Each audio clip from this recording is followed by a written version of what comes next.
Environment and Public Works Subcommittee on Fisheries, Water, and Wildlife. And the first hearing this year focused specifically on protecting wildlife. Before I set the stage for the topic of today's hearing, I will do one housekeeping item at the top. The time is just after 3:30 in the afternoon. At 4 o'clock, there is a Rules Committee hearing. So somewhere a few minutes after 4 o'clock, I may excuse myself for a few minutes to cast a vote in Rules Committee and then make my way back to the hearing. And I appreciate Senator Lummis or whoever may hold the gavel for those few minutes while I come and go. But back to the topic of today's hearing. You know, every day, every month, and every season in America, animals across the country cross roads and highways, hop fences and barriers, and navigate human-made obstacles in order to survive. As our country continues to grow, both in population and in development, so do interactions between wildlife and humans. Yet all too often, that can mean traditional wildlife corridors for migration are being cut off by human-made barriers, and that the biodiversity of the land around us is coming under threat. So today we'll be examining the challenges and opportunities to facilitating wildlife movement and improving migration corridors across the country. Now, in California, we certainly do love our wildlife, and not just because we are the most biodiverse state in the nation. We regularly hear stories of a new critter that's captured the hearts of Californians and the public's imagination, whether a surfboard stealing sea otter off the coast of Santa Cruz or a band of newts so beloved they've attracted a newt brigade of volunteers to help them cross the road safely. It's the awe that we felt when the Yurok tribe reintroduced the once nearly extinct and sacred California condor, or the passion with which the Tolowa-Daini Nation works to protect the Roosevelt elk in order to reduce human-elk conflicts. But perhaps none have reached the level of fame of the beloved P-22. You see the mountain lion here behind me. The iconic mountain lion of Griffith Park, who was known for wandering around the Hollywood Hills. Born in the Santa Monica Mountains of Southern California, P-22 had to cross two major freeways to get to his eventual home in Griffith Park, and even then, he became increasingly isolated by the habitat around him, severely fragmented by human development. A cultural icon of the Los Angeles area, photographed by the Hollywood sign, adorned on T-shirts and honored in the Natural History Museum of Los Angeles County, Angelino's hearts broke when last December, P-22 tragically passed away after being hit by a car. But the fascination surrounding P-22 helped spur a movement that led to the construction of the historic Wallace-Annenberg Wildlife Crossing, which, when complete, will allow more mountain lions to safely cross 10 lanes of Highway 101 and connect to their needed habitat.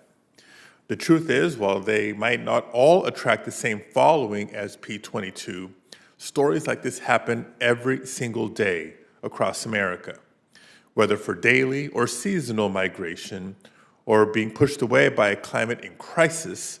Wildlife face barriers to migration that threaten their lives and in turn threaten the vibrant biodiversity of our nation and our outdoor recreational culture. And to be completely truthful, the interruption of wildlife corridors and lack of adequate crossings threaten human lives as well. Drivers in the United States face a 1 in 127 chance of hitting an animal in their lifetime, a statistic that increases to as high as 1 in 38 for drivers in West Virginia, for example.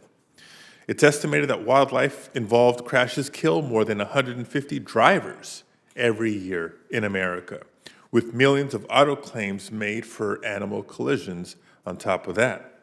And whether from vehicle repairs, medical expenses, towing, or cleanup, crashes cost between $8 to $12 billion annually. So we pay an enormous human toll when we fail to provide adequate crossings. So today I'm looking forward to having a bipartisan discussion about the ways we can improve habitat connectivity, boost biodiversity, and the resilience of our ecosystems, and protect human lives. That can come in the form of investing in physical infrastructure and habitat connectivity projects like overpasses, underpasses, culverts, and more. To do that, we need better data gathering with technology like GPS collars to better understand where, when, and how animals are migrating throughout the year and where the highest risk of vehicular collisions exists. But it can also mean advancing nature-based solutions like protecting some of our last remaining wilderness areas and improving management of the landscapes that species migrate across. And because wildlife migration will never be neatly confined to within one state, one county, or a city's borders, we know that we'll have to work collaboratively across local, state, and tribal boundaries to share data, advance partnerships, and improve connectivity. Now, in the past, this committee has come together in a bipartisan way to approve $350 million to the Department of Transportation to fund wildlife crossing projects and reduce wildlife vehicle collisions. While we still await the implementation of that funding, we've proven that there is a bipartisan interest to make progress. And as I think we'll learn more about today, to think even bigger than just individual wildlife crossings to boost wildlife connectivity across the country. Now, often we just need a roadmap to know what we should do next. And I'm grateful to all of our witnesses for coming together to provide just that. And I look forward to hearing from each of you today. With that, let me hand it over to Ranking Member Lummis to make her opening statement.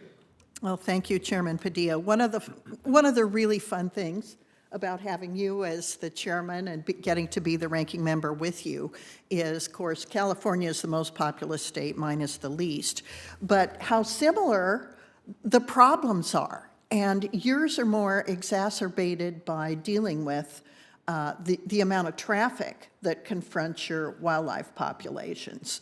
And we have tremendous issues with regard to state ownership of land, federal ownership of land, private ownership, tribal ownership, you know, so it's just so fun to work with you on this committee, so I appreciate you, and I want to thank each of the witnesses for agreeing to be here today. Wyoming is a haven for big game species, bison, elk, moose, pronghorn, mule deer, and many others whose habitat varies by season.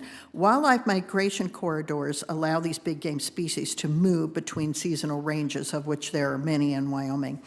In many cases, a herd's migration route will encompass a mix of, as I said, federal, state, tribal, and private property, which makes their management a challenge that must be addressed with a collaborative spirit. It's very evident in Wyoming, and we, I think, have done a really good job of creating a template for how these issues can be addressed. Wildlife corridors can span hundreds of miles in one direction. I'm sure that's true in California as well. Like elk and mule deer that travel between the greater Yellowstone ecosystem down to the Red Desert and back each year. So that means going from the Teton Range that goes up into Yellowstone and Grand Teton National Parks, down through the Bridger-Teton National Forest. I have a farm that abuts the Bridger National Forest, so I see a lot of these animals passing through.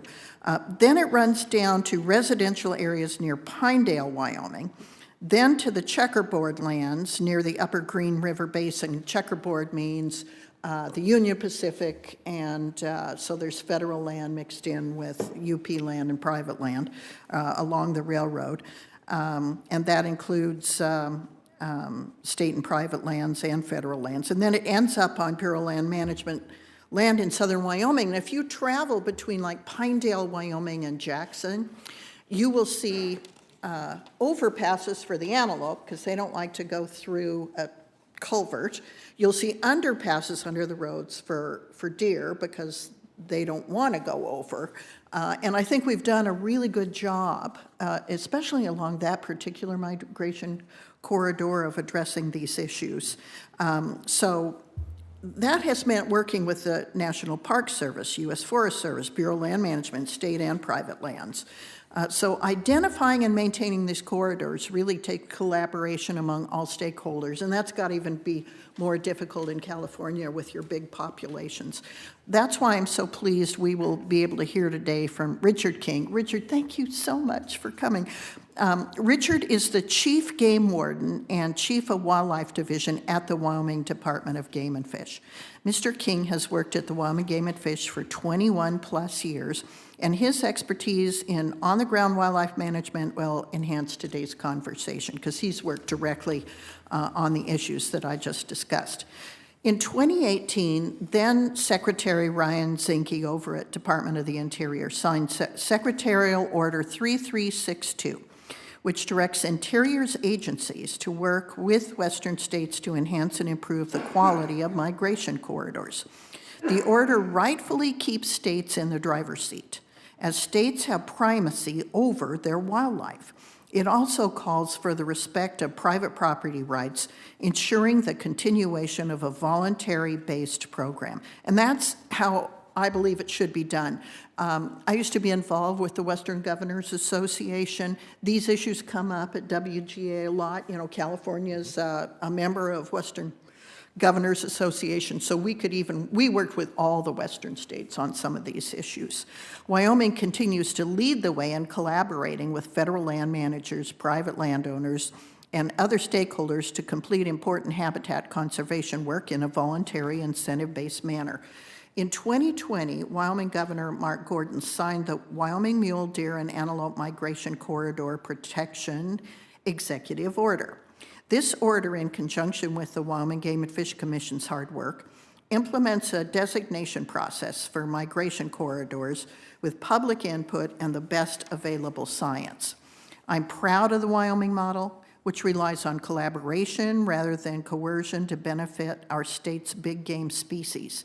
We must continue to recognize the leadership role played by states while also respecting the rights of private landowners. And as you said, Chairman Padilla, you know, providing some funding through the highway bill, especially for states that have tremendous issues with regard to collisions between wildlife and vehicles is also an important part of this.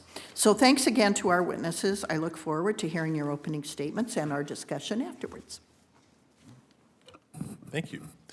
Now I'd like to turn to our witnesses. I'll introduce them and then we'll proceed with their testimony. First, I'm proud to introduce Chuck Bonham, who serves as Director of the California Department of Fish and Wildlife.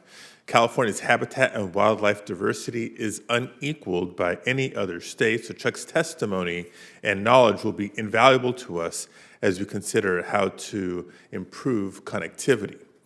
Second, we'll hear from Madeline West, who serves as Director of the Center for Public Lands at the Theodore Roosevelt Conservation Partnership. Having previously worked for the Western Governors Association, Madeline has spent a lot of time working closely with state wildlife agencies, hunting and fishing organizations, and private landowners on wildlife migration. And third, we'll hear from Richard King, who, as you just heard, serves as Chief Game Warden at the Wyoming Game and Fish Department.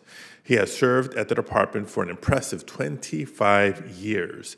And I'm glad to have Mr. King with us today, given Wyoming's strong leadership in protecting migration and advancing partnerships. And you know, Mr. Padilla, he's our Joe Pickett.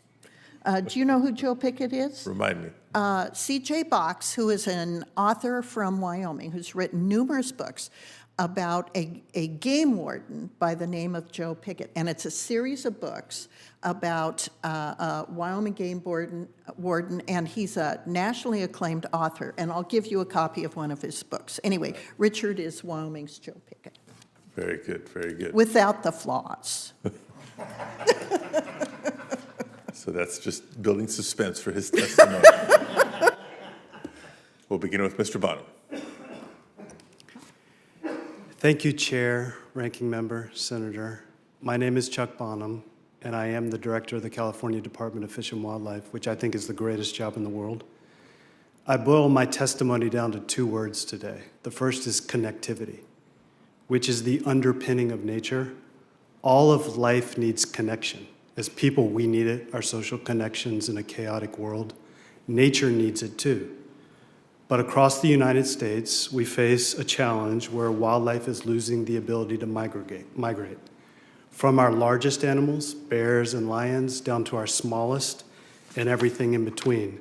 The reality is all of wildlife needs the ability to move. Small mammals, birds, amphibians, invertebrates, plants, and reptiles.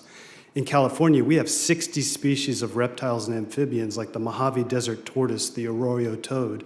They need the freedom to move. That idea of freedom of movement applies to our fish as well.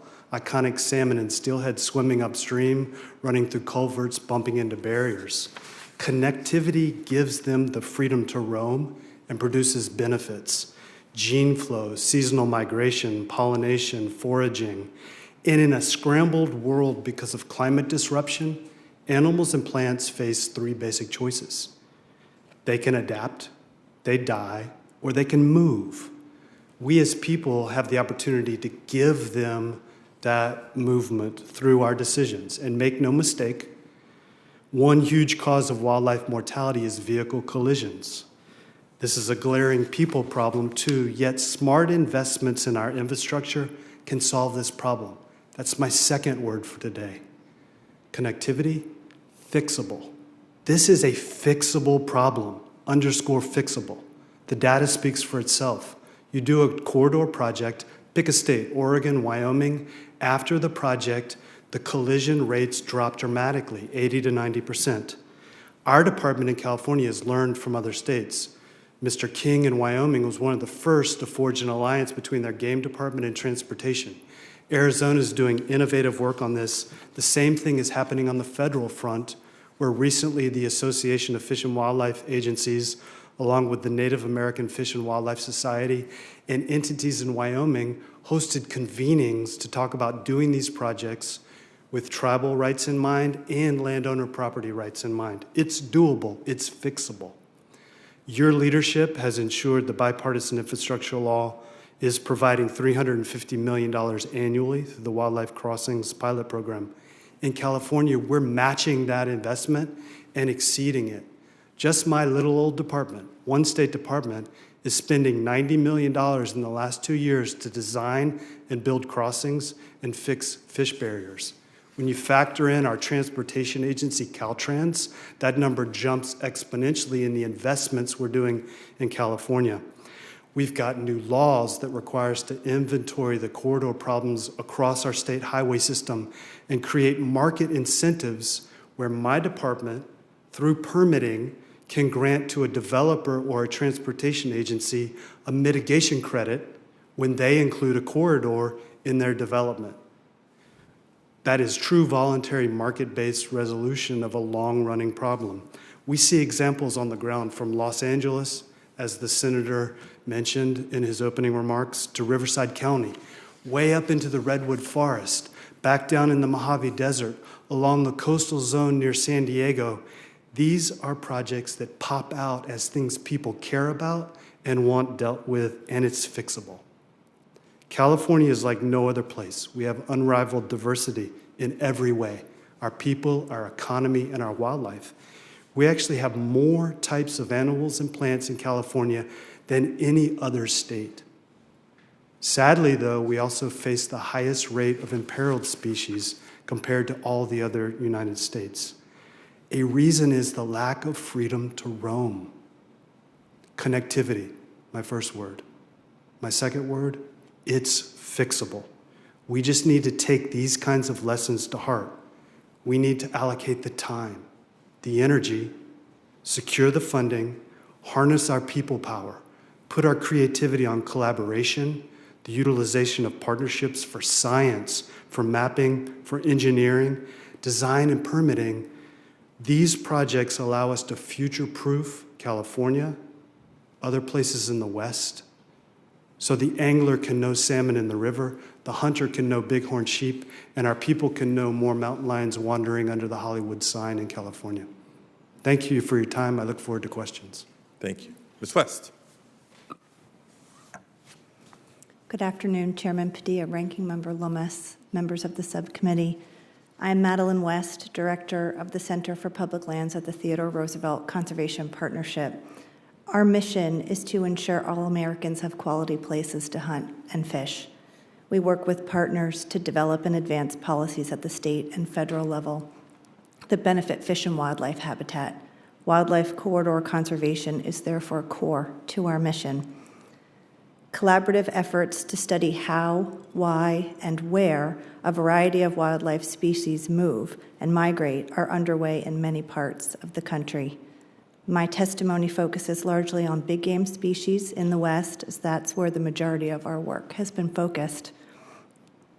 Across the West, herds of elk, mule deer, pronghorn, bighorn sheep, moose, and bison make seasonal movements year after year from their summer ranges to their winter ranges and back again.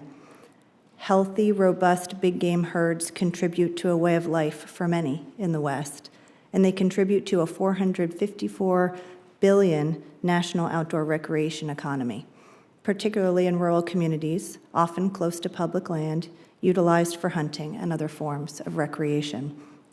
But it's not only about economics. Big game species directly contribute to a critical ecological food chain by serving as prey for apex predators like mountain lions and bears.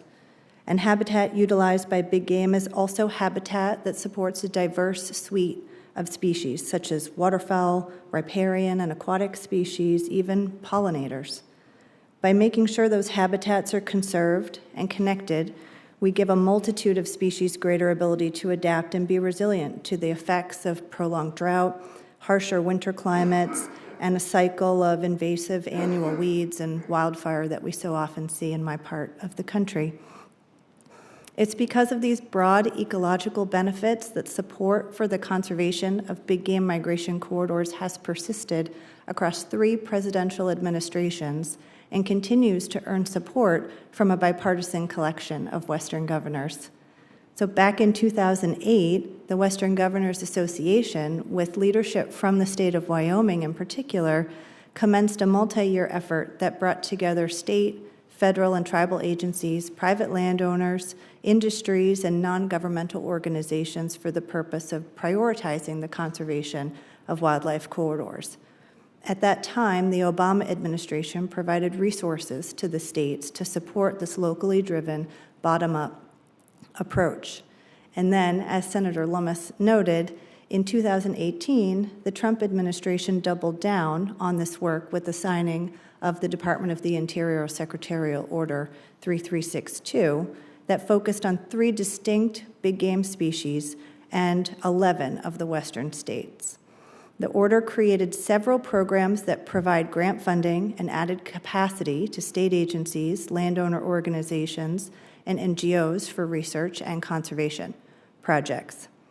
Then, after the Biden administration began, the Department of the Interior explicitly embraced the secretarial order, consistently included this issue in their early priorities, actively continued to implement programs and support funding, and expanded those programs to tribal governments and private landowners. So today, current programs focused on big game in the West garner broad support and offer a model for how the federal government can support state and tribal-led wildlife corridor conservation efforts more broadly across the country. We believe this work should persist over time and be effectively scaled up to include additional wildlife species and geographies. Demand for each of these programs is high, with requests far exceeding available funding levels, yet these programs are discretionary and funding levels are sourced from reprogrammed funds, making them unreliable and inconsistent. Dedicated and consistent federal funding would be very valuable. And importantly, it's critical that coordination between federal, state, and tribal agencies, as well as private landowners and hunting, fishing, and conservation organizations continue and be fostered. In closing, we stand ready to work with Congress to advance this issue. Thank you very much, Mr. Chairman. I look forward to answering questions. Thank you. Mr. King. Good afternoon, Chairman Padilla, Ranking Member Lummis. and members of the committee. My name is Richard King, a.k.a. Joe Pickett, and I'm Chief Game Warden with the Wyoming Game and Fish Department. Each summer, millions of people visit Wyoming's portion of the greater Yellowstone ecosystem, making stops in Grand Teton and Yellowstone National Park.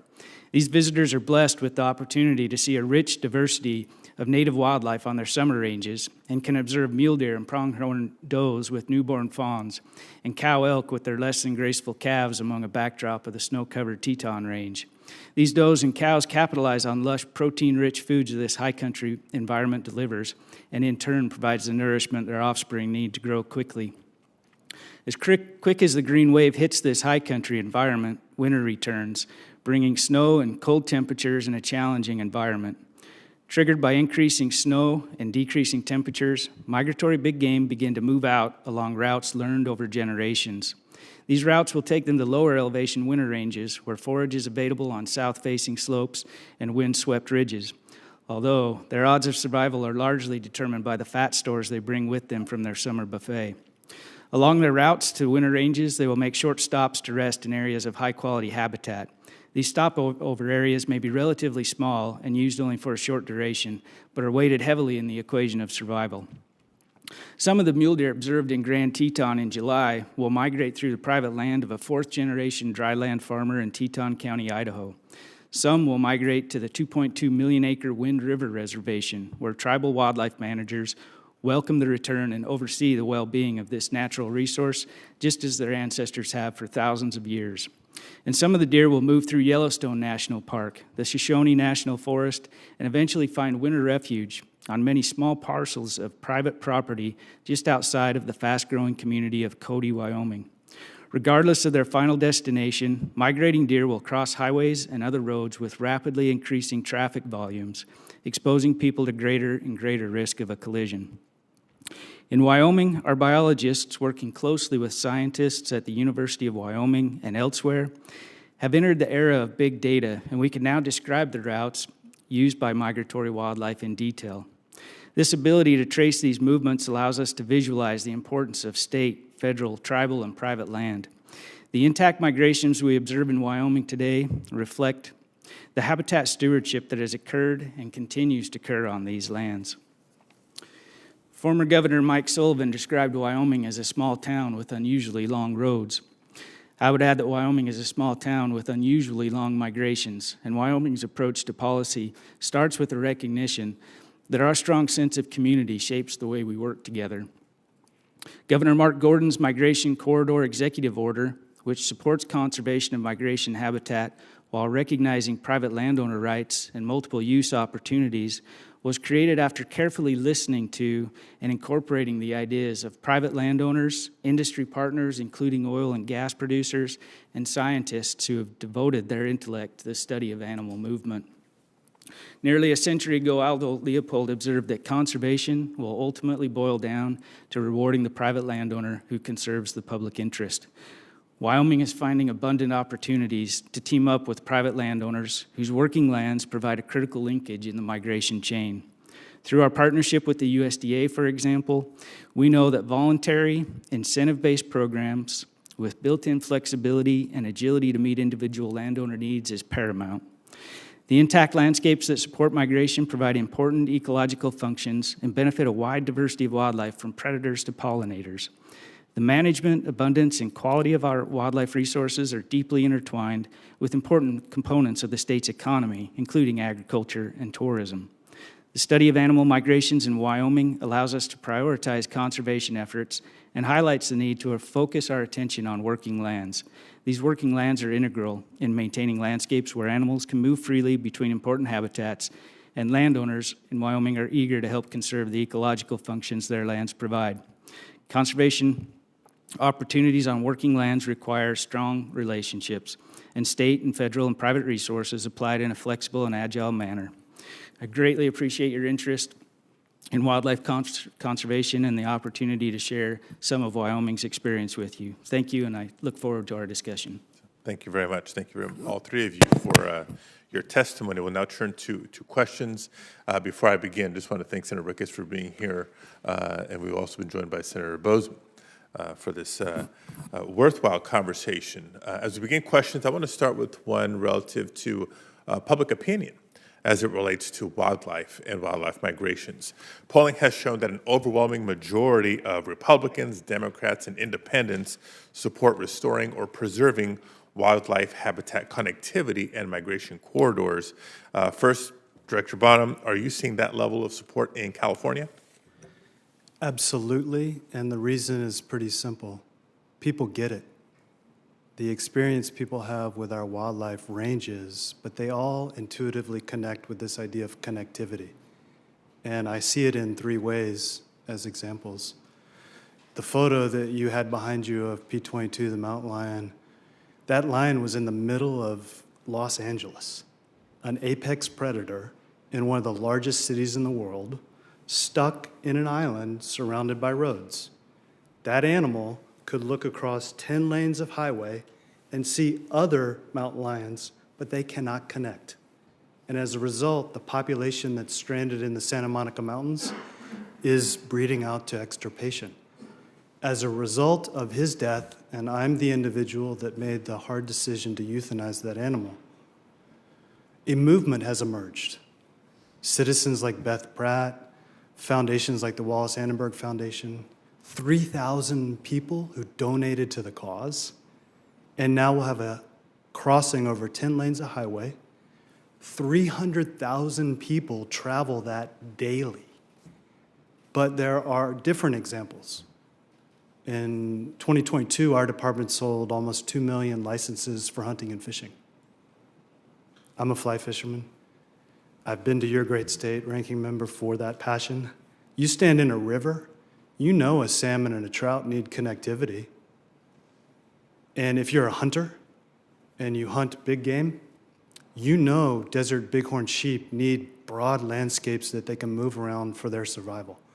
So whether you're a hunter, an angler, or a Hollywood celebrity, you know what freedom to roam means, and that's why it's, I'd say, a nonpartisan issue in my experience in California. Mr. King, follow-up question. Can you speak to the support for Wyoming's habitat connectivity efforts and why these methods might be so broadly supported? Absolutely. Thank you for the question. In Wyoming, we do enjoy broad support for preserving migration corridors and the work we're doing to ensure safe passage across highways and roadways in Wyoming. It's really easy to get behind conserving wildlife. Wyoming's wildlife is important to the people that live there.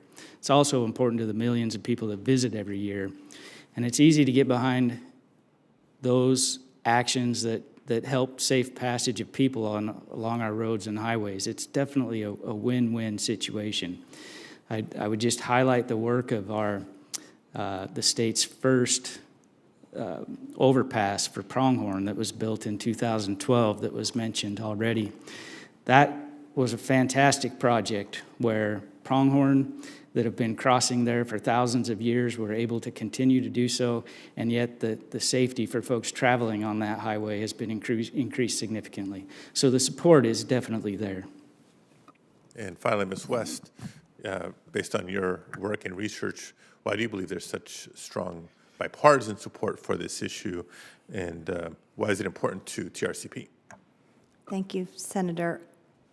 I can sit here and say that this is the top conservation issue for hunting and fishing organizations and conservation issues broadly right now, because abundant wildlife populations of big game species and small game species, even like waterfowl, are important to the TRCP and our partners and the 14 million hunters in this country, but it's more than just animals that you can hunt. Many non-hunted species benefit from high-quality habitat, healthy habitat, connected habitat indirectly. And so the work that has been done for big game is indirectly supporting other species. And that's why so many non-hunting conservation organizations have supported this work over the years. And that's why this work is relevant to the 148 million people who enjoy wildlife watching in this country. A new report from the Fish and Wildlife Service recently came out with numbers from 2021, and 148 million people enjoy watching wildlife in this country. So it's an easy issue for the American public to get behind. Thank you. I'll now recognize Senator Lummis and ask her to chair in my absence for a few minutes while I run over to Rules Committee and back. Thank you, Mr. Chairman. And when I turn it over to you, Senator Ricketts, I hope you'll talk a little bit about your work as governor and member of the Western Governors Association on these issues at WGA. But before that, I want to ask a couple of questions. Mr. King, I know last week you were involved in a meeting on these subjects. Department of Interior was there, USDA, conservation community. Could you describe what you heard from those who are working so hard on this issue? You bet. Thank you for the question. Last week in Jackson was a great opportunity for folks that are working hard on the ground to preserve wildlife migrations. They were able to get together in this forum that was put together by the Greater Yellowstone Coordinating Committee. One of the first things I observed was just how important that forum is. It was really important to get folks together who are on the ground trying to do this work. That the value of that forum was invaluable. But I heard a lot about the importance of private lands, and I wanted to stress that point today. Private lands are very important. In a state like Wyoming, with half the state is privately owned, our partnerships with private lands is absolutely critical, and I heard the practitioners at last week's meeting stress that point. I also heard that time is of the essence. The West is changing rapidly, and we need to respond rapidly. The opportunities are there right now. I heard that government leaders need to work closely together. So there's a lot of great work going on amongst different departments and different agencies. And the more often that they can come together and support one another's efforts, the better off wildlife will be. I heard the importance of things like conservation easements and other tools that are being put on the ground. And I heard a lot from non-governmental organizations who are really working hard to raise funds and to help in this effort. But what I heard from them is that they need things to move more quickly, and they need speed and agility in the programs that they're trying to put forth for wildlife conservation. Lastly, I heard just how powerful Secretarial Order 3362 has been in providing funding and support for Wyoming's efforts and other states as well. So again, it was a wonderful format, and I appreciate it. Thank you. So could you go into a little more detail about Secretarial Order 3362 and how that affected what Wyoming's already doing? Yes, thank you. So Secretarial Order 3362 really was, first off, it was designed well. It was designed with input from states and other agencies and entities. And it's provided us an opportunity to really maximize the great work that Wyoming has been doing for a long time. It's provided funding, directed funding to efforts like fence conversions, where we're able to convert hundreds of miles of fence into wildlife-friendly fences that allow for passage and migration. It's allowed us to address cheatgrass concerns, for example, which is really a plague in our state right now. It is. So Secretarial Order 3362 really has complemented Wyoming's work, and it's the right approach for us. Our state-based action plans are driven by efforts that are already underway in the states, and we really appreciate the help and support that is provided. Thank you. Ms. West, can you speak to how TRCP works with state wildlife agencies and private landowners? And before you answer, I want to put in a plug for the partnership of rangeland trusts. These trusts are, I think, another way to really plug in to what is the West's most significant conservation easement organization, the groups involving California, the Montana Land Reliance, the Wyoming Stock Growers Land Trust, Colorado Cattlemen's Land Trust, Kansas. I don't know if Nebraska's involved in this, but those land trusts, I think, can be a good partner in these efforts as well. That said, Ms. West, I'm interested in your response. Thank you, Senator. We work closely with state wildlife agencies in the western states, as well as private landowner and landowner organizations like Wyoming Stock Growers. This work is only happening because of the work that state wildlife agencies and private landowners are doing on the ground. We are not an on-the-ground conservation organization. We do not hold conservation easements. We're not a land trust. We're a policy organization. And so we look at how we can add capacity and support for the priorities that states and private landowners have.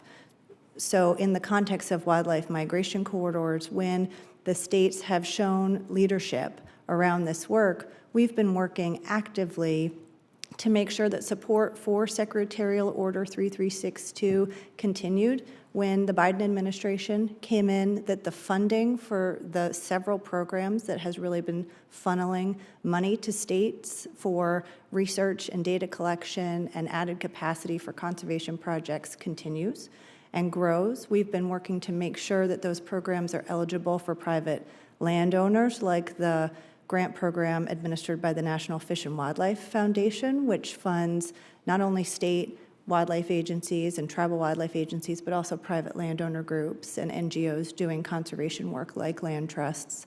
And we've been supportive of USDA expanding their work in this area into a private land pilot program in Wyoming and now also Montana and Idaho, and I'm here today just to talk about the wild success of these programs to date in supporting state and private landowners, and acknowledge that with additional funding, more benefit could be happening.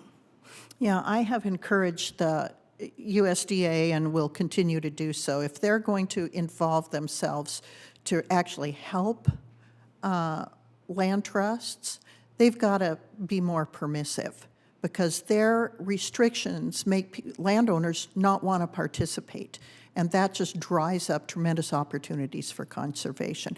I have a question for you as well, Mr. Bonham, but my time has expired, so I'll come back to you in round two. The floor is now with Mr. Ricketts. Great. Thank you very much, Ranking Member Lummis, and I also want to thank the chairman as well for having this important hearing, and thank you to our witnesses for coming to describe your experiences with wildlife management. In Nebraska, we have a number of wildlife species that are migratory, and in fact, we have that central flyway migratory corridor that goes through our state that includes the migration of the sandhills crane. Yes. And the sandhills cranes have been coming through Nebraska for millions of years, and about 1 million of them come to Nebraska and land in the Platte River Valley. That's about 80% of the world's population of sandhills crane. And as governor, I actually named the sandhills crane as our state migratory bird. So it's actually, and we talked a little bit about some of the risks to people when you have wildlife crossing streets and there's car accidents. But Ms. West, you talked about some of the economic upsides, but tourism is another one that doesn't involve hunting, as we get thousands of tourists to come in and watch those migrations. And if you haven't seen it, I highly recommend it. It's actually a really fantastic thing to see. I was also encouraged to hear you all talk about the need to have cooperation, both the federal, state, local, NGOs, also, but particularly with private landowners, because that is necessary that we have a federal land policy that includes all that. In Nebraska, 97% of the state is privately owned. And I often say our farmers and ranchers were the original conservationists because they wanted to pass on their family farm or ranch to the next generation. And so we have to have a federal land policy that includes collaborative cooperation, all that inclusion with those private landowners to be successful. And I've been concerned about some of the federal programs that have really gone beyond that and have represented overreach. But maybe Ms. West, you could start us off. Just talk a little bit about how can private landowners be engaged and incentivized to participate in these migratory corridor programs? Thank you, Senator. First of all, seeing the sandhill cranes in Nebraska is definitely on my bucket list. They're nice in Colorado, but not as good as in Nebraska, so I've been told. Some of the best wildlife habitat and corridor habitat is on private land. in this country because private landowners have done so much proactive, voluntary conservation work on their own to have outstanding habitat quality. The programs in place now, the discretionary programs started under Secretarial Order 3362, offer a number of avenues for voluntary, sort of private landowner-driven research and funding and conservation opportunity. The program administered by the National Fish and Wildlife Foundation that I mentioned, their Big Game Migration Corridor program, has funded, I will get you the actual number, but somewhere in the realm of 170 different projects on private land for conservation. So that's one opportunity available to private landowners, is to apply to that competitive grant program. Also, a discretionary program at the Fish and Wildlife Service is their Partners for Fish and Wildlife program, which has a long history of working with voluntary private landowner incentives to fund conservation projects. They've received about $3 million since the secretarial order was signed 5.5 years ago. So that's another opportunity. And then the USDA pilot program that we've been talking about is an opportunity for private landowners to access a variety of existing Farm Bill programs that have eligibility, specifically if you are in good quality or marginal quality migratory habitat for big game and want to access those programs. Great, thank you, Ms. King. Ms. West. Mr. King, so talk to me a little bit about, with your corridor program, a couple things. How has the state had an opportunity to participate with the federal government and private landowners on this? And what do you do when you've got conflicting priorities with a land corridor and private property use? How have you handled some of those priorities and the differences and conflicts and resolved them? Senator, thank you for that question. So Wyoming's been very fortunate in that we have tremendous landowner support. We have landowners whose property, they recognize the value of the ecological functions that they provide on their property. So we've been able to partner closely with them, and some of our leadership was recognized early on. And so, for example, the USDA came to us and offered the opportunity to create a pilot program wherein the power of USDA programs could be well matched with what the state was already doing. That pilot program has been proven to be tremendously successful. I think some of the things that we've learned from that is that those programs need to be adaptable and agile and be implemented quickly to benefit landowners. And the second part of your question, I'm sorry, was? Just about how do you, you've got competing interests for a land corridor versus private property use. How have you resolved some of those? You bet. So as I mentioned in my testimony, in Wyoming, we found that it's really important that our boots on the ground folks are working closely with all entities that are involved. And what we found that works best is that when folks come together, they first identify the common need or theme that they're focused on addressing, and then we can find creative solutions to make sure that all stakeholders' needs can be met. I think that the development of our governor's executive order, for example, is a great example. We talked to all people that might be impacted and affected by that order, and developed a framework that could work for everybody. So at the end of the day, what's most important is to make sure that we're talking to one another and hearing each other's concerns, and then putting our creative thoughts together. So it sounds like a lot of upfront work and upfront communication. Absolutely. Great. Thank you very much. Thank you. I yield back. Mr. Bozeman. Well, thank you very much for being here. Thank you, Senator Lummis, for all of your work in this area. I know that you're a leader and doing a tremendous job. While most of the discussion today has been focused on Western issues and big game, I wanted to bring up a topic that is important to both of us, and that is that there are a lot of similarities between the Central Valley of California and the Arkansas Delta and Grand Prairie with our bird migratory corridors. I'm referring to you, Mr. Bonham. Can you discuss the importance of collaboration between the agriculture industry, state wildlife agencies, U.S. Fish and Wildlife Service on water supply and management capability issues? I can, Senator. Thank you for the question. W.H. Auden wrote that thousands have lived without love, but not one without water. And that is true for the conflict we often see in California's Central Valley, which was Senator Ricketts' question. But I have found if you sit at the table long enough and you put in the sweat equity talking about issues, there's a way to find balance. And the balance we're pursuing in the Central Valley is a combination of things. Our species that migrate in our rivers need water, but they also need habitat restoration. And there is strong common ground between the agricultural sector and my department and the U.S. Fish and Wildlife Service to do actual hands-on restoration projects. Plant trees, improve riparian corridors, restore floodplain habitat access for salmon, and also encourage agricultural communities to engage on voluntary redistribution of water that maximizes the time of year. So voluntary agreements that incentivize habitat restoration as a package through discussion and collaboration produces a much more durable result more regularly than sometimes the regulator can do through the power of its authorities. And I say that as a regulator at the Department of Fish and Wildlife. Very good. I'm a member of the Migratory Bird Conservation Commission, and they do a tremendous job preserving America's waterfowl for future generations, and that's something I know that we're all very passionate about.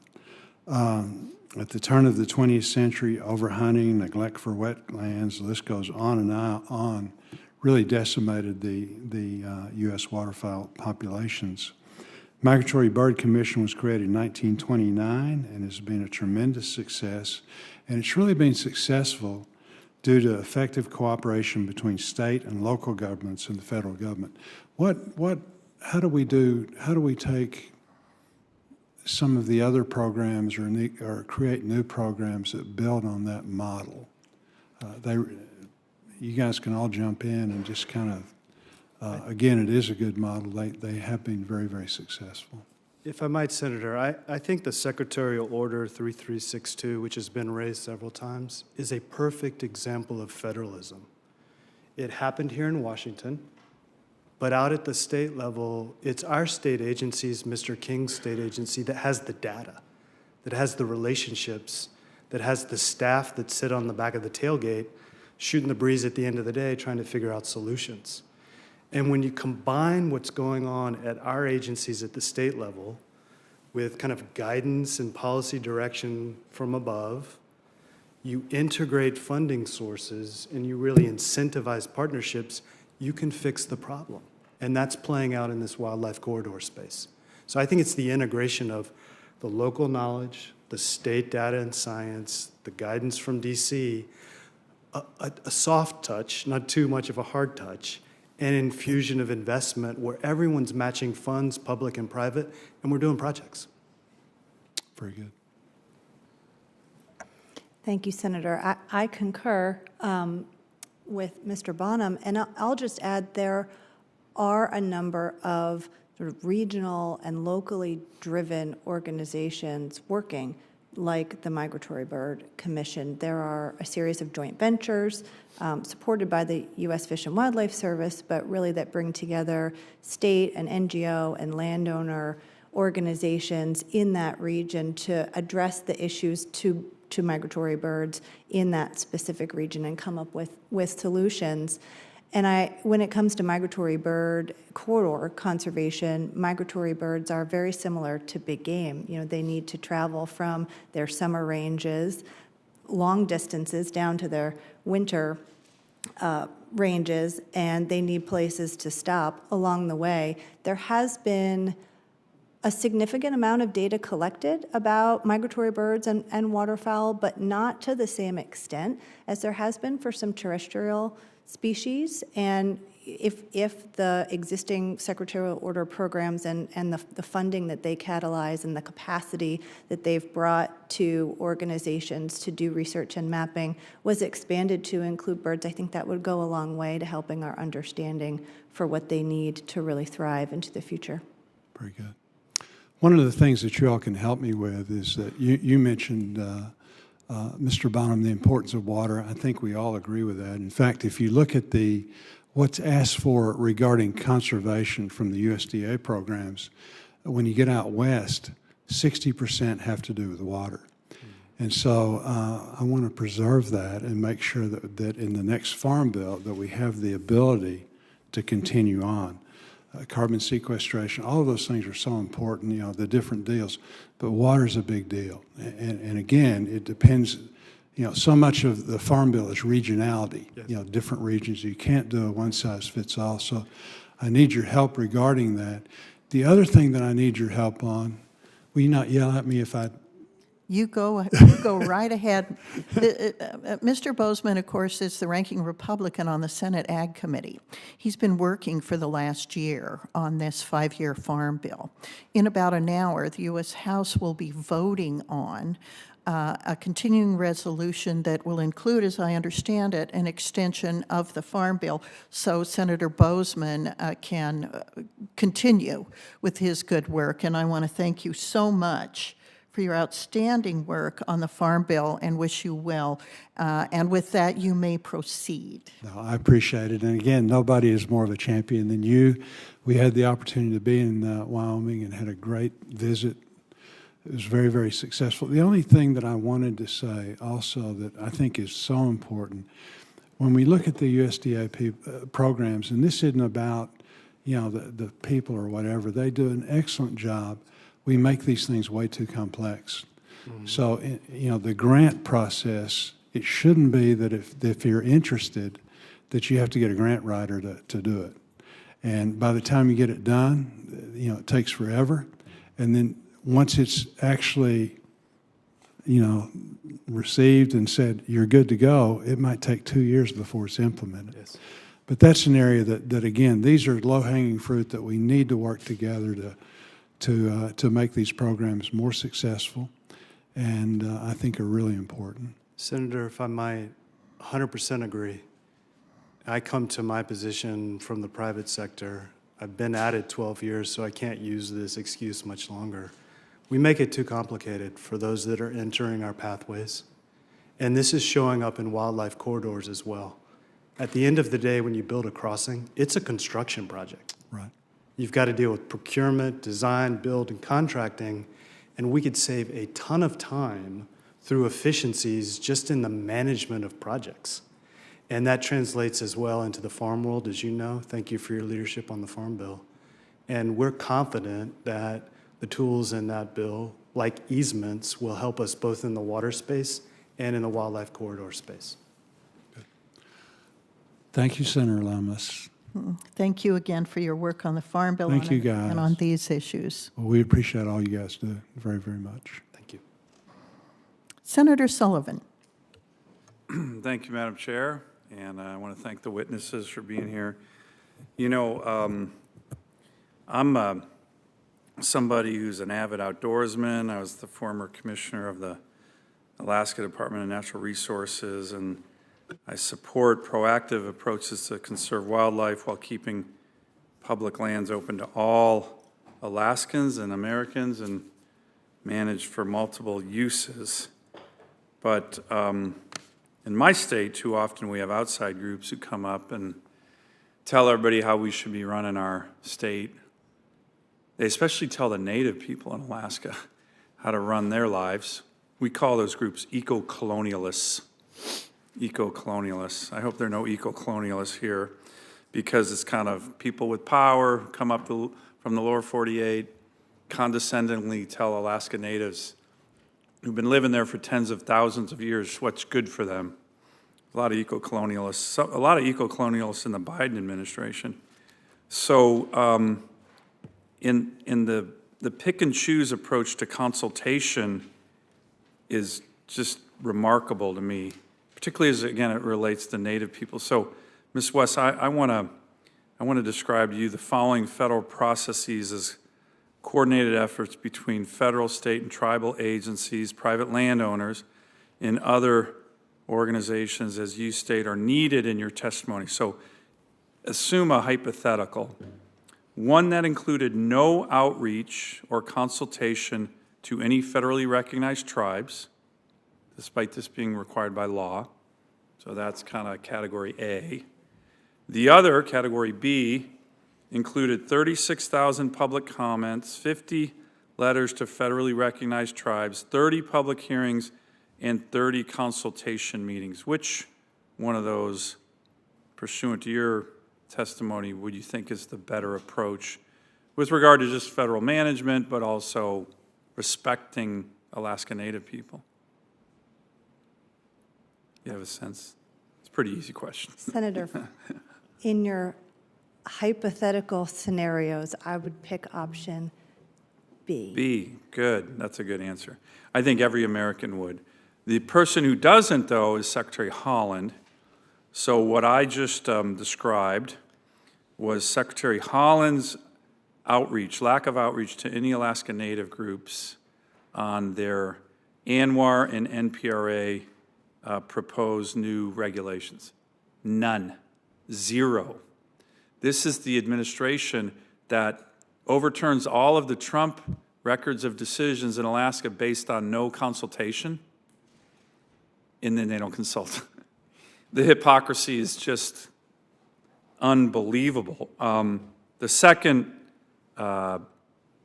example, B, that you liked, that was the Trump administration's approach to the Ambler Road.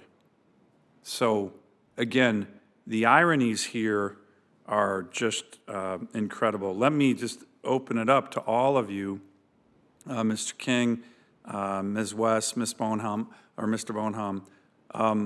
Can you explain from your perspective how it is important to do consultations? And again, this administration, they talk environmental justice, they talk racial equity, but they got a giant asterisk, giant asterisk.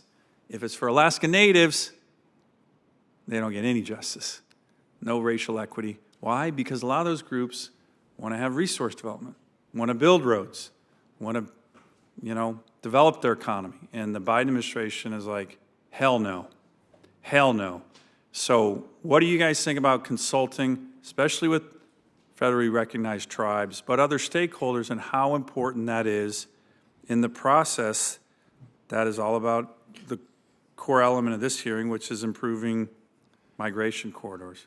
Senator, And I'll take it from any of you. Ms. King, you want to start?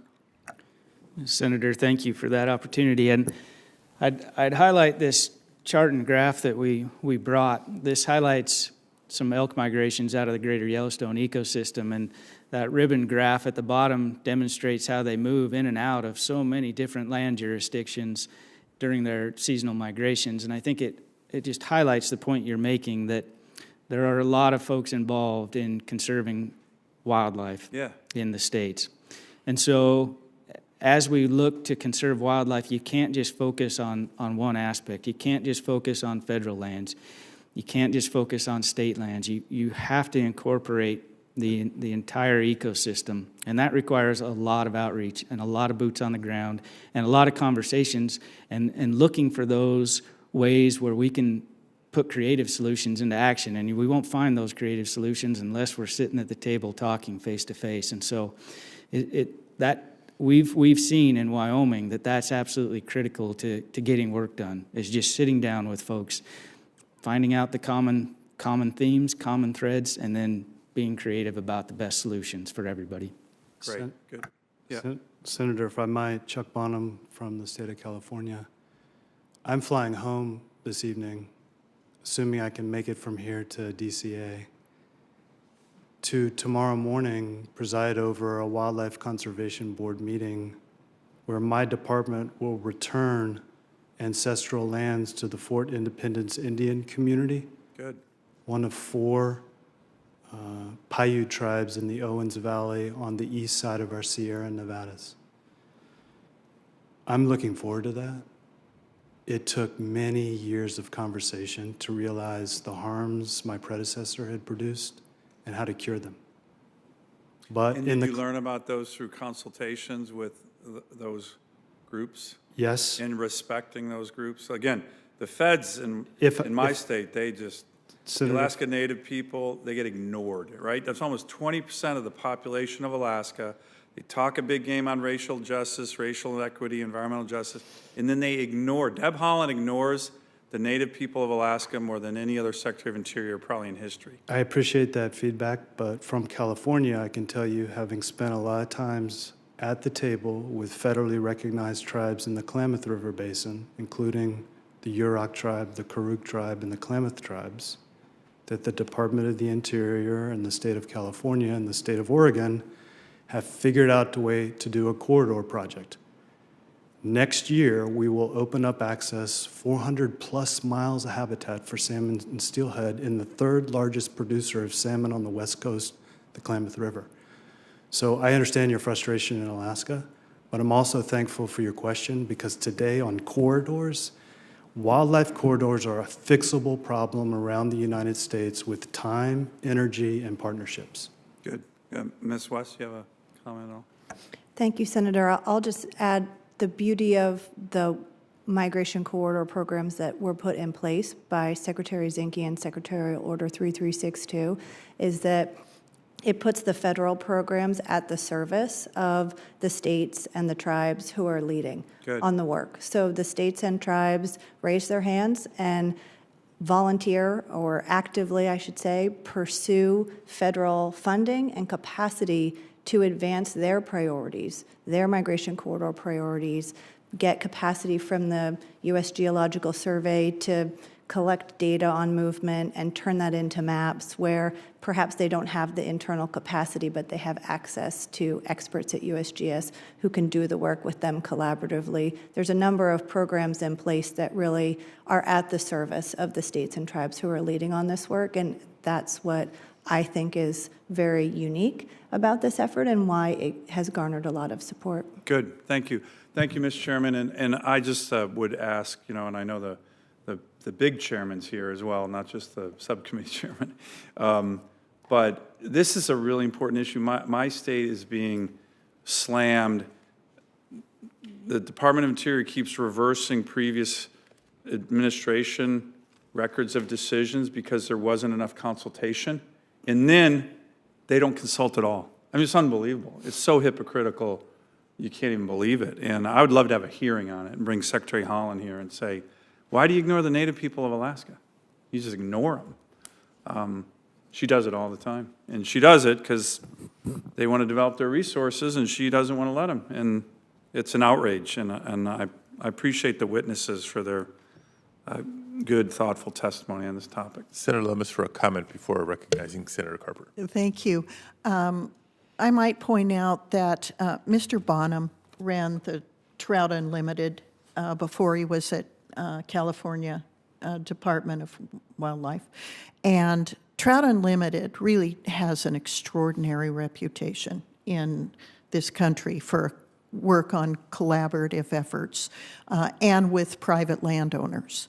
And so, when you lead an organization like that and then go into a government agency, I think it's already in your DNA to work with private landowners. And as a fisheries aficionado, it's just great that you've chosen to go into government service for this time. But I just want to thank you for your service at TU. It really is outstanding, has a great track record. Thank you. Anyway, thank you, Mr. Chairman. I yield back. Thank you all for recognizing and respecting the California way. And with that, Senator Carper. Thanks, Mr. Chairman. My thanks to you and Senator Lummis for pulling us together to talk and listen about some of the challenges and the opportunities to facilitate wildlife movement and to improve migration corridors. Our thanks to the witnesses. Where do y'all live? Where do you live, Mr. Bonham? Where do you live? I live in the Bay Area. My home office is in Sacramento. Okay. And I'm very familiar with Interstate 80 as a result. I bet you are. I used to be stationed at Moffett Field Naval Air Station during the Vietnam War and after that. So I have a son. We have a son who lives out there not far from you.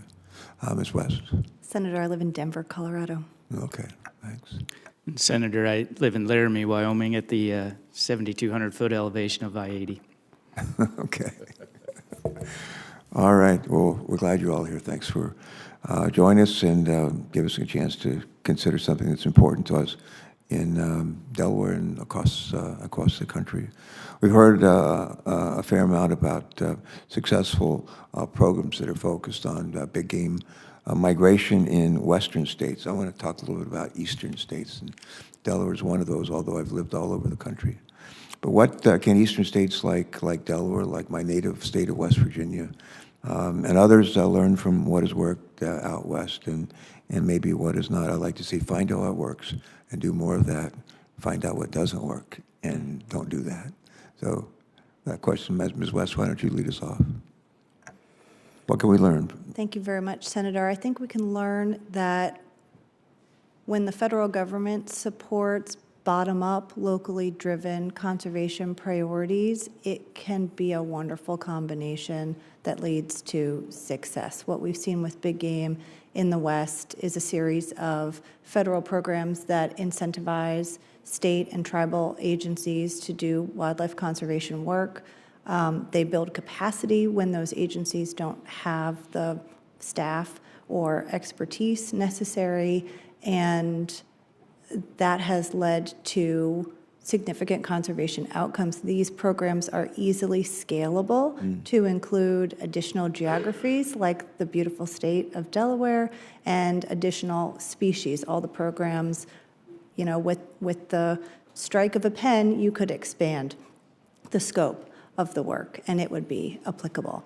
And I would say even conservation that focuses just on big game still supports healthy habitat for a myriad of other species, even amphibians and reptiles and avian migrating species, because healthy connected habitat for big game supports a broad array of other species. And that's why this issue has been so broadly supported even by organizations that work primarily outside of the West, by the National Audubon Society and others that focus all across the country on these priorities. Thank you. Mr. Bonham? Senator, I think a lesson you can learn, which is 100% applicable in Delaware, if you build it, they will come. You don't have to have a lion or a grizzly I think bear. I've heard that somewhere true. before. I hope it's not trademarked because they'll be calling me. You don't have to have a lion. You don't have to have a grizzly bear to love wildlife crossings. In 2017 in Riverside County in California, we completed the Clinton Keith Wildlife Crossing Project. So it was designed for one particular animal, but now it's supporting butterflies, birds, deer, coyotes, foxes, and, get this, the Kino checker spot butterfly, a federally listed endangered species. We thought about it back then for one animal, but we built it and they all came. And I think that's a lesson available to every state when it comes to wildlife crossings. Good. Mr. King, I just was sitting here looking at if the order of your name were reversed. Instead of calling you Richard King, we could call you King Richard. Yes, sir.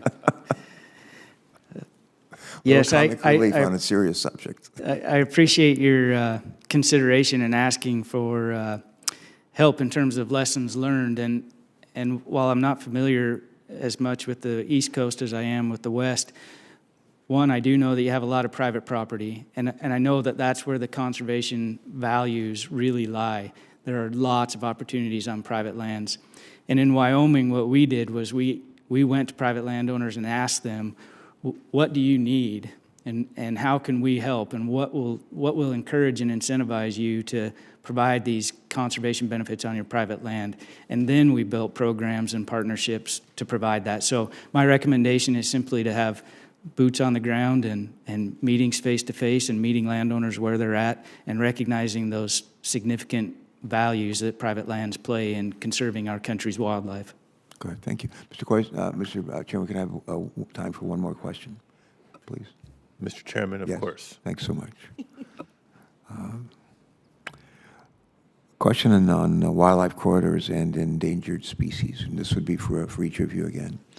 The habitat loss and fragmentation is one of, I believe, maybe 5 major drivers of global biodiversity loss. And my question would be, how can the study and the conservation of wildlife corridors help threatened and endangered species or prevent species from becoming endangered in the first place? Mr. King. Yeah, thank you. It's been mentioned by Mr. Bonham that connectivity is key. And when we can connect habitats together, we can maximize the effectiveness of the conservation efforts that are occurring on those properties. So part and parcel and key to conserving our country's wildlife is that connectivity and making sure that healthy habitats are connected. And really, it's that simple, but it's difficult to do. Okay, thank you. Ms. West. Thank you, Senator. I would agree and just add that by investing in connecting habitat now, you're really preventing the decline of species into the future. It's a proactive step to invest in our species before they become eligible under the Endangered Species Act. And once they're imperiled, it is much more cost-effective, or cost-ineffective, rather, expensive and time-consuming to try to recover them.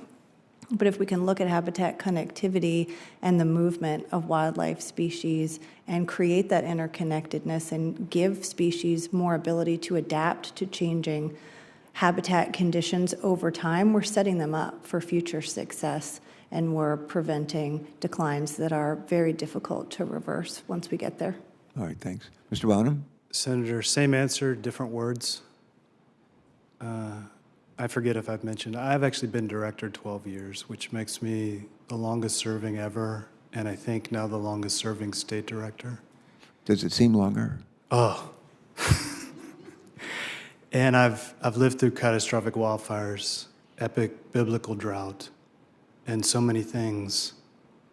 And I believe this is a nonpartisan issue, corridors, because everyone understands what it means to have safe passage to a safe place. And climate disruption has scrambled the natural world. We have some salmon that we used to call spring run, the time of year they would swim back upstream. They're no longer spring run, they're fall run, because their life strategy is adapting to climate change. They need an ability to go from point A to point B, safe passage to a safe place, because they're either going to die, adapt, or we can provide freedom to roam. And that's why I think this hearing is so important. Great. One of you said that you think that the subject matter here is can and should be bipartisan. We have plenty of partisan issues that we deal with all the time. It's nice to have one that can help draw us together. So thank you. Thanks for joining us. Thanks, Mr. Chairman. Thank you, Senator Lummis. Thank you, Mr. Chairman. Continuing that theme and spirit of bipartisanship, I have a question. I know we've heard a bit about Secretarial Order 3362, which focused on improving migration corridors for big game species.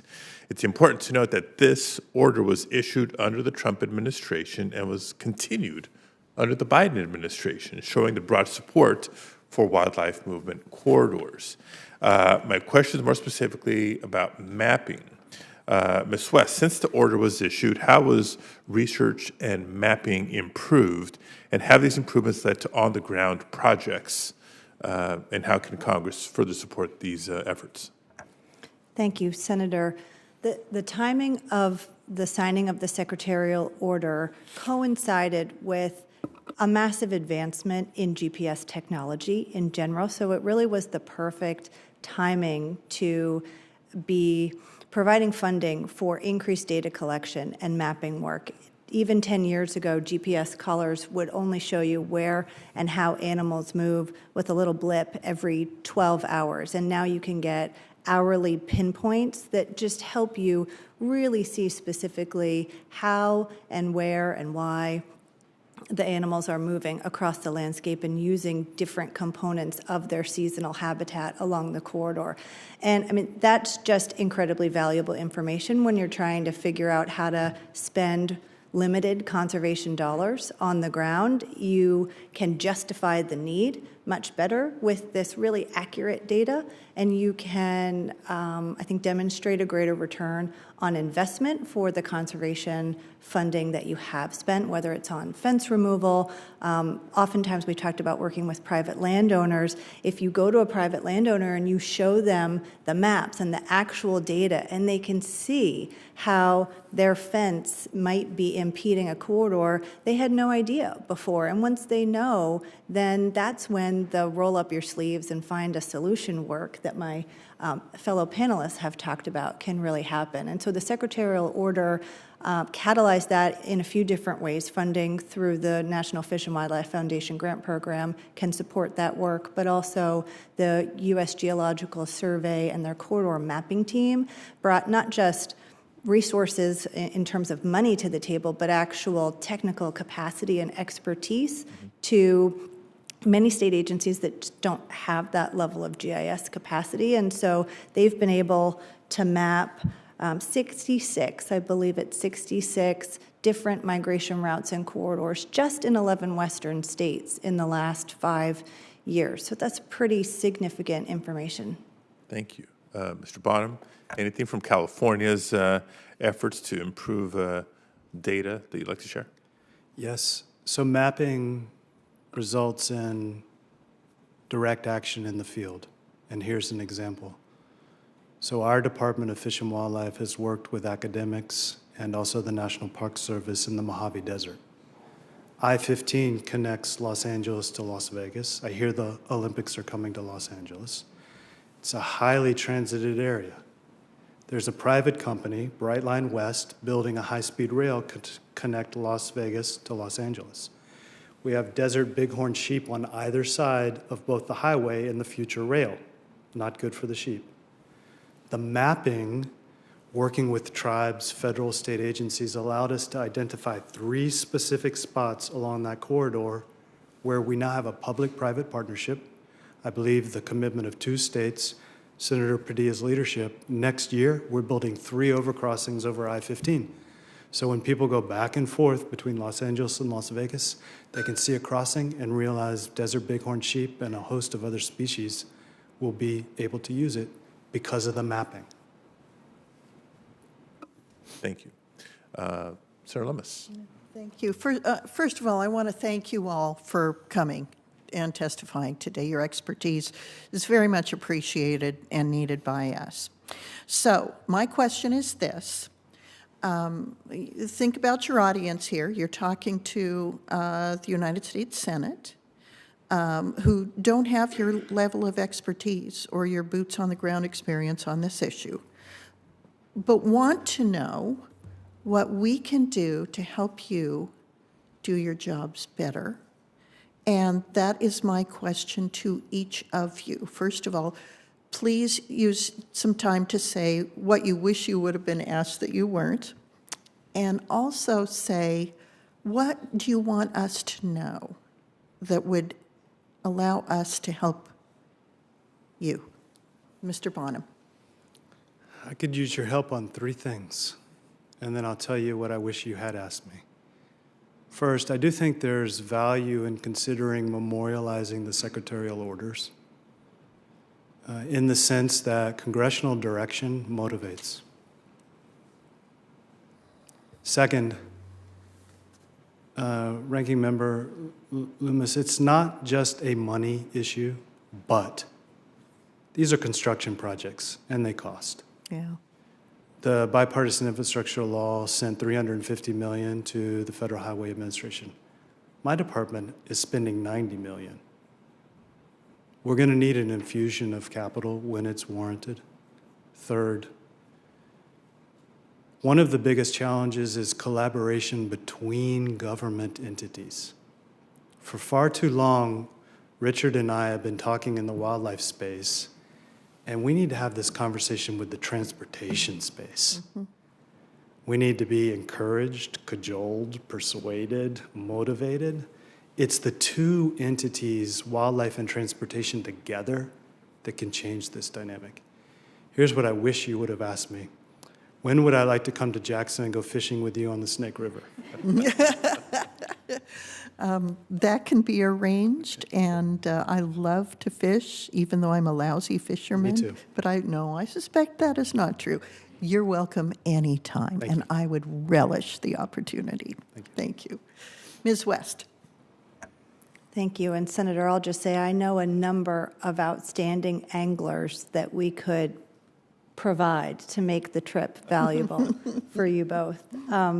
Thank you for the opportunity. I would have liked to have been asked a little bit more about where the funding for the work to date focused on big game has come from.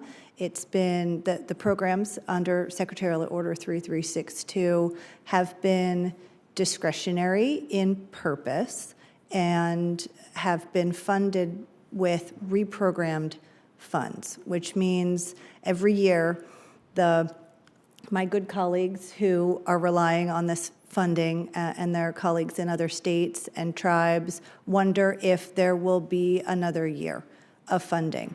And for 5 years, that's been fine, I think, and everyone's been grateful for that assistance.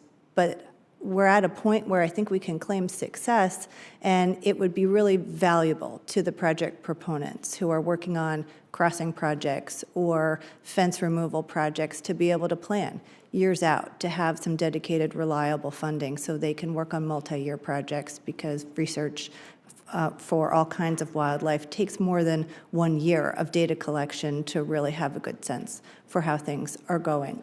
So I think I'd want you to know that. And also, back to Director Bonham's testimony and opening remarks, that this is a fixable issue. I may go so far as to say it is mostly a money problem, and not that we have limited amounts of money in this country, but we have the foundation of strong leadership at the local level and at the state government level, and we have people rolling up their sleeves to do good work, and if they had more resources, more good work could be done. Thank you. And Mr. King, and excuse me if I have to bug out halfway through your statement for another meeting, but thanks so much for coming. Yeah, thank you for the invite, and thank you for the opportunity. I would just state simply that a recognition that the states really are the right entity to lead these efforts. We have great data. We have good wildlife managers. We know what we're doing. We have a proven track record. And I think that just a simple recognition that because of the importance of state-led conservation efforts and the importance of private lands, that more regulation probably isn't the answer, but more cooperation certainly is. And so anything that we can do to ensure that all entities are working together and are pulling in the same direction is critically important for us.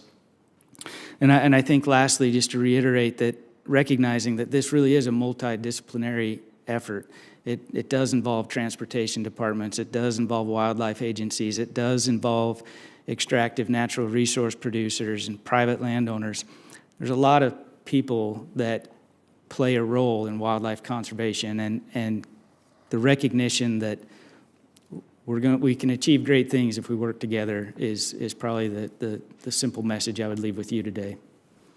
Thank you, witnesses, and I yield back to the chairman with my thanks for this panel of witnesses and this topic. It's timely. So thank you, Mr. Chairman, for your leadership on this issue. Thank you, and thank you for your partnership. I have just one last round of questions before we'll begin to close this hearing.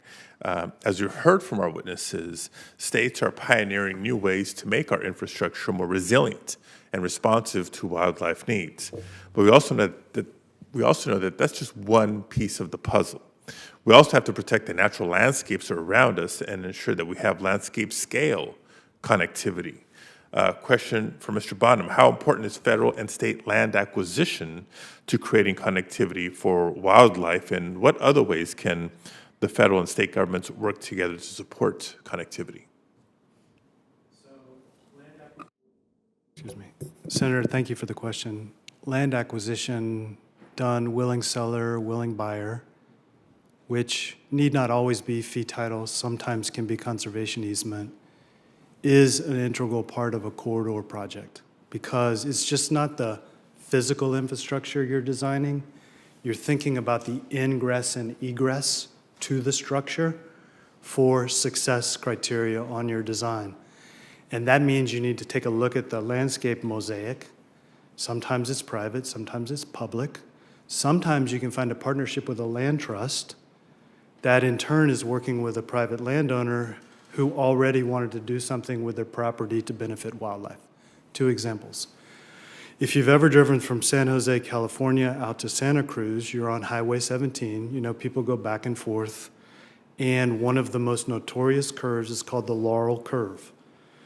We have now a functioning undercrossing, which is actually like an overcrossing because it's an elevated highway. And the Santa Cruz Land Trust, working with landowners, has conserved either side. So it's like an hourglass, allowing animals to move into the connectivity structure. And within hours of opening it, a bobcat wandered through. Same thing is true for your Highway 101, P22 Wallace-Annenberg crossing. The Santa Monica Rivers Mountain Conservancy, in conjunction with the National Park System, has made sure the properties on either side will remain open space to facilitate the crossing. Other landscape things include a lot of the initiatives you're taking with Secretary Crowfoot and Governor Newsom around conserving 30% of our biodiversity in California by 2030. And sometimes that's landscape scale conservation through national monuments and other things. Thank you. Ms. West, what other tools does the federal government have to conserve areas for wildlife corridors? Thank you, Senator. When it comes to public land management, and so when these wildlife corridors overlap with federally managed public lands, we like to think of it as an all tools in the toolbox approach. It really does depend on the particular corridor, what the species needs to move. So where I live in Colorado, there's a lot of mule deer, and they don't migrate in nice, beautiful lines like they often do in Wyoming. They sort of move in more of blobs down, off the top of mesas into the valleys where there's food in the winter. And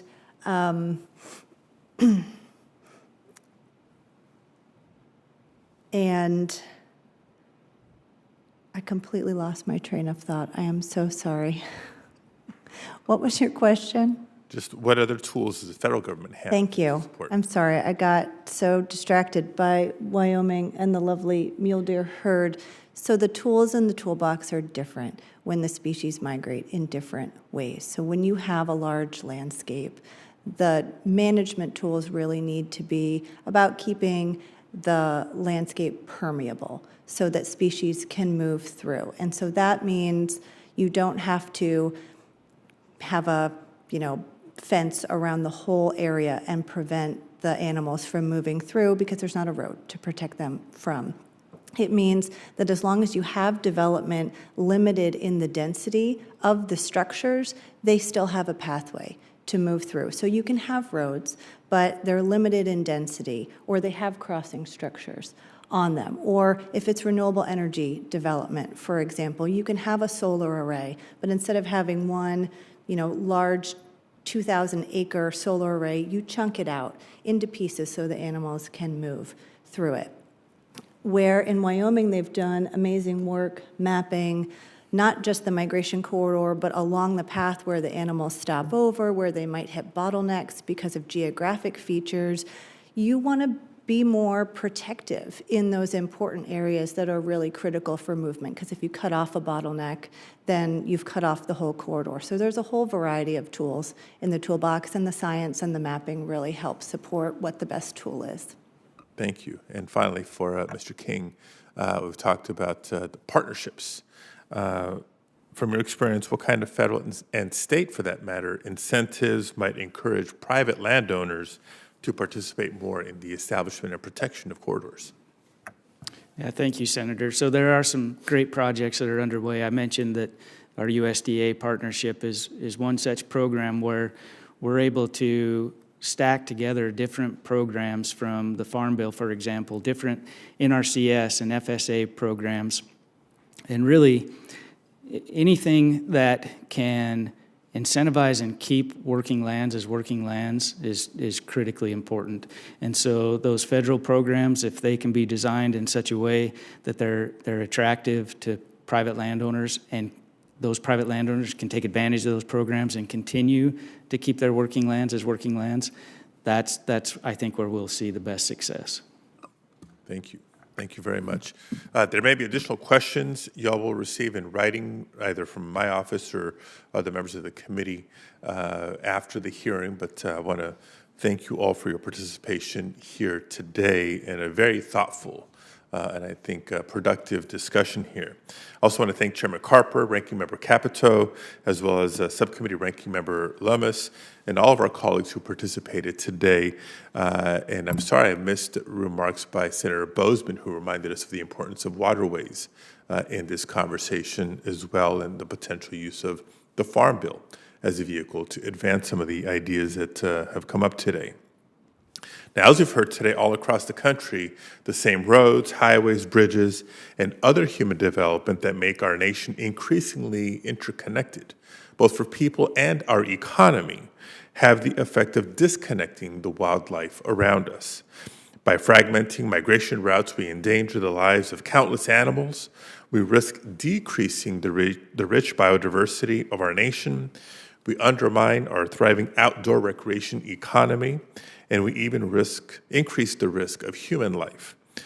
Because migration patterns will never adhere to state or local or tribal boundaries, it's clear that in order to protect ecosystems and better coexist with the wildlife around us, we need to come together in a bipartisan way to support state, local, tribal, and private landowner efforts to restore wildlife corridors and improve connectivity. As I mentioned earlier today, just last Congress, this committee came together to approve $350 million in grants through the Bipartisan Infrastructure Law to reduce the number of wildlife vehicle collisions. Yet while this funding has the potential to usher in a future of safer, more resilient infrastructure across the country, or future-proofing, as Director Bonham put it, the Department of Transportation has yet to implement it. So first, we need to continue to conduct oversight and ensure this funding is administered as intended. And I look forward to the full committee's upcoming oversight hearing of the Bipartisan Infrastructure Law, where we can do just that. But as we heard from Ms. West, Congress can also take a major step forward in improving habitat connectivity by providing authorized funding streams for federal agencies to implement Secretarial Order 3362. Rather than force federal agencies to pull funding from their general funds, it's Congress's job to provide the specific and stable funding needed to address these issues over the long term. We must also improve collaboration across jurisdictions. I spend a lot of time in this committee talking about California's leadership and how the nation can learn from California's progress. But as Director Bonham pointed out in his testimony, and as we heard from, is it Mr. Pickett or Mr. King? We can all learn a thing or two from Wyoming's leadership in designated wildlife corridors and building partnerships. And we must include and learn from tribal governments, which often have cultural and spiritual connections to the wildlife they seek to protect. And I'm proud that Senator Lujan, my colleague from New Mexico, is advancing a separate effort on that front. And finally, my hope is that after today's hearing, we can take some of the bipartisan momentum around habitat connectivity, incorporate some of the ideas that we've heard today, and come together to move a bipartisan bill that supports voluntary conservation efforts throughout the country. Whether that includes federal funding for state and local research and data gathering, or on-the-ground projects that restore wildlife corridors, bipartisan progress is possible. I look forward to working with any and all of my colleagues who are ready to continue this important work. So once again, I want to thank you all for being here. And with that, this hearing is adjourned.